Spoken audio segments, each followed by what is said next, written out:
आज आपण बनवणार आहोत चविष्ट आणि पौष्टिक वाटाण्याचा पराठा। इथे मी 1 वाटी ताजे हिरवे वाटाणे घेतले। आधी वाटाणे उकडून घेते। एका भांड्यात 1 ग्लास पाणी घातले। गॅसवर ठेवून गॅस चालू करायचा। पाणी थोडं कोमट झाले की अर्धा चमचा साखर, अर्धा चमचा मीठ घालावे।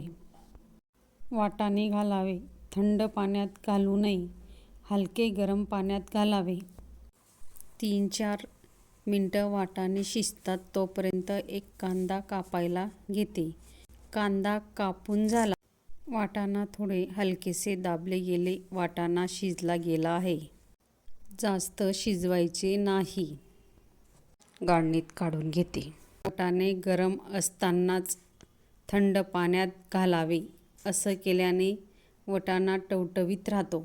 गॅसवर कढई ठेवून 1 पळी तेल घालून अर्धा चमचा जिरे, कापलेला कांदा घालून परतून घेते। कांदा शिजतो तोपर्यंत थंड पाण्यातून वाटाणे काढून मिक्सरच्या भांड्यात टाकावे। गॅसची फ्लेम कमीच ठेवायची। हिरवी मिरची, अद्रक, लसूण पाकळ्या, कोथिंबीर सगळं एकत्र करून मिक्सरमध्ये काढून घेतले। कांदे बी छान शिजले गेले आहेत। वाटाण्याची पेस्ट घातली।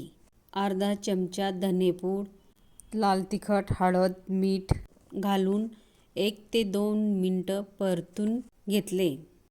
आमचूर पावडर घालून कालवून घेतले। ज्या वाटीने वाटाणे घेतले त्याच वाटीने गव्हाचे पीठ घेते। मीठ, हळद, थोडं पाणी घालून पिठाचा गोळा तयार करून घ्यायचा। ओलसर कपडा टाकून 5 मिनिटं झाकून ठेवणे।